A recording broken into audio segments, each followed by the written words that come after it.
हरे कृष्ण। क्या आपको पता है श्री राम ने खुद के नेतृत्व में बनाए गए राम सेतु को खुद ही तोड़ दिया?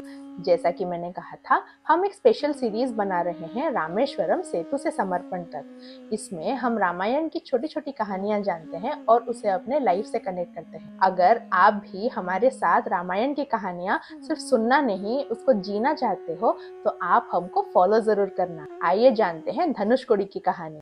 समुद्र देव के आग्रह से राम सेतु बनाया गया, लंका जीत ली गई और विभीषण जी को राजा बना दिया गया। पद्म पुराण के अनुसार ये कथा आती है, लंका विजय के बाद जब श्री राम अयोध्या लौट रहे थे, विभीषण जी ने श्री राम से प्रार्थना की।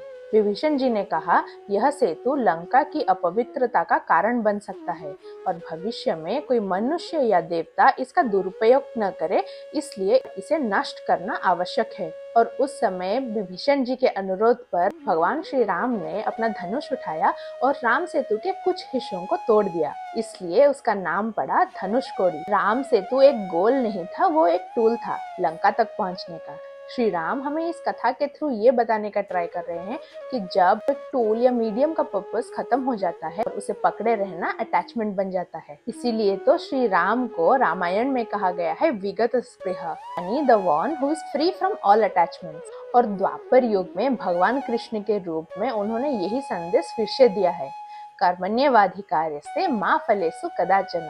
अपना कर्म करते रहो, फल की कामना न करो, न ही उससे अटैच हो, क्योंकि उसी अटैचमेंट से ही सफरिंग शुरू होती है, दुख शुरू होता है और जीवन के सारे कष्ट एक के बाद एक आने लगते हैं। धनुषकोडी हमें और एक सुंदर बात भी याद दिलाती है, ऑल्दो ये एक अनफॉर्चुनेट इवेंट से रिलेटेड है। धनुषकोडी खुद में ही एक घोस्ट टाउन है। 1964 के साइक्लोन ने सब कुछ ले लिया। इससे नेचर हमें याद दिलाता है कि कुछ भी परमानेंट नहीं है।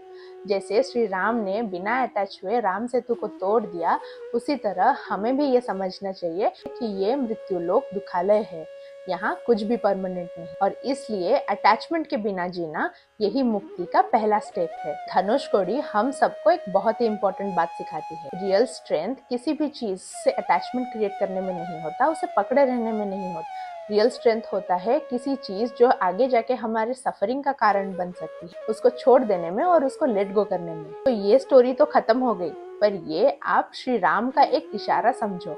अगर आप आज भी अपने जीवन में किसी पुरानी चीज से अटैच्ड हो, कुछ चीज आपको दुखी करता है, तो ये वक्त है उसको लेट गो करने का, उससे मुक्त होने का और भगवान के चरण में खुद को समर्पित करने का। कृष्ण समर्पणमस्तु। हरे कृष्ण।